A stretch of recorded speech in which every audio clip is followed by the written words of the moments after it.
તો કેમ છો મિત્રો? આજના બ્લોગની અંદર આપણે દર્શન કરવાના છે પોપટપુરાની અંદર આવેલા ગણેશજીના મંદિરની। અને મિત્રો અહીંયા આગળ દર ચોથે મેળો પણ ભરાય છે, તો આપણે તે પણ દેખવાના છે, તો વિડીયો પૂરો દેખજો। તો મિત્રો અત્યારે આપણે મંદિરના મુખ્ય ગેટે ઊભા છે અને આપણે અંદર દર્શન કરવા માટે જઈ રહ્યા છે। અને મિત્રો આજે ચોથ હોવાથી તમે દેખી શકો છો કેટલી લાંબી લાઈન લાગેલી છે। મિત્રો તમે ગમે ત્યારે અહીં ગણેશજીના દર્શન કરવા માટે આવો છો તો તમને અહીંયા મંદિરની અંદર નાળિયેર પ્રસાદ અને ફૂલ બધું મળી રહેશે, તથા મિત્રો અહીંયા આગળ મૂંડીના અને ઘઉંના લાડુ પણ મળી રહેશે, તો તમે અહીંયાથી લઈ શકો છો। મિત્રો આ સંકટ ચતુર્થીની યાદી છે, જેની અંદર તમે દેખી શકો છો કયા મહિનામાં કઈ તારીખે ચોથ આવે છે। આ મંદિરે ગુજરાત સહિત મધ્યપ્રદેશ અને મહારાષ્ટ્રના ભક્તો પણ દર્શન કરવા માટે આવતા હોય છે।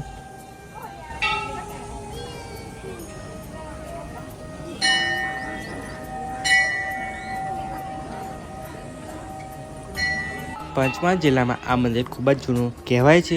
જ્યારે ચાપાડી એવા નરેશનું પતન થયું હતું ત્યારે મૂર્તિ જમીનમાં સમાઈ ગઈ હતી, ત્યારે કેટલાક પંડિત વિદ્વાનો અને મહંતો દ્વારા વેદ ઉપચાર હોમ હવનથી આ પોપટપુરાના મંદિરની ભૂમિને પવિત્ર કરી હતી। ત્યારબાદ ગણેશજીની મૂર્તિ જમીનમાંથી બહાર નીકળી હતી તેવું કહેવાય છે।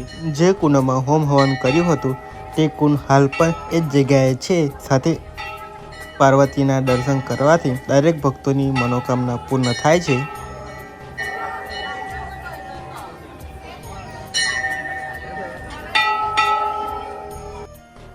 તો મિત્રો મંદિરની અંદર ફોટોગ્રાફી અને વિડીયોગ્રાફીની સખ્ત મનાય છે, પણ તમે ફોટાની અંદર સ્વયંભૂ ગણેશજીની મૂર્તિના દર્શન કરી શકો છો।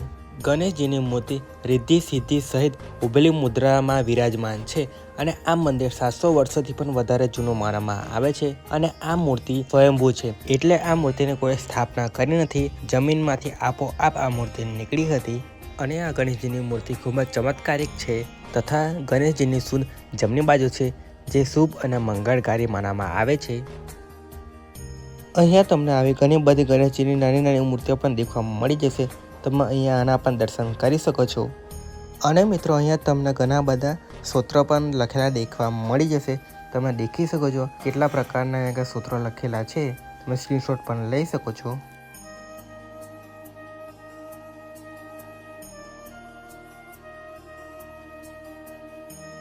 આ સૂત્રો મંદિરમાં જ મિત્રો આ ગણેશજીની મૂર્તિની પાસે જ મિત્રો દિવાલ ઉપર ચોંટાડવામાં આવ્યા છે, તમે દેખી શકો છો। ભક્તો આ સ્ત્રોતને વાંચી પણ રહ્યા છે।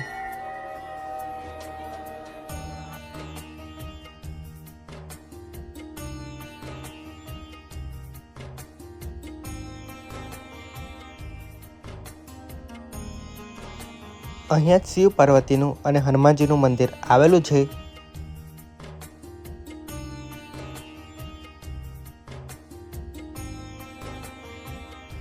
મિત્રો આ એ જ હવન છે જેની અંદર હોમ હવન કર્યું હતું, તમે દેખી શકો છો। મંદિરની સામે જ મિત્રો કાલભૈરવ, ભાથીજી મહારાજ અને બળિયાદેવના મંદિર બનાવવામાં આવેલા છે। તો મિત્રો અત્યારે આપણે મંદિરની બહાર નીકળી ગયા છે અને હવે આપણે દેખીશું મેળો। મિત્રો આજે ચોથ હોવાથી તમે દેખી શકો છો 2 થી 3 કિલોમીટર લાંબો મેળો લાગેલો છે, તો આપણે મેળો પૂરો દેખવાના છે, તો વિડીયો સ્કીપ કરતા નહીં, પૂરો દેખજો।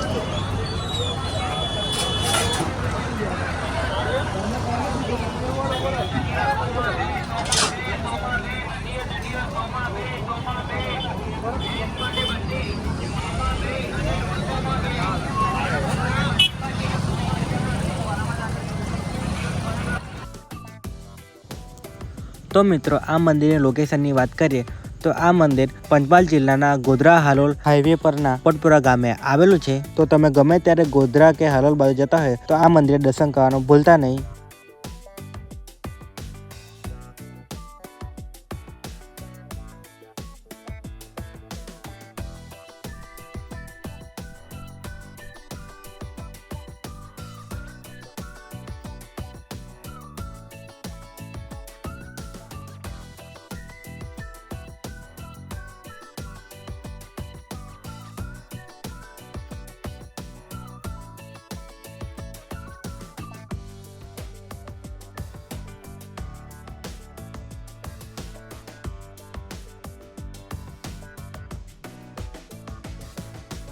તો મિત્રો આ હતો આપનો આજનો વિડીયો પસંદ આવ્યો હોય તો લાઈક અને શેર કરી દેજો અને આગળ આ વિડીયો જોવા માટે આપણી યુટ્યુબ ચેનલ ચિરાગસિંહ બ્લોગને સબસ્ક્રાઈબ પણ કરી લેજો.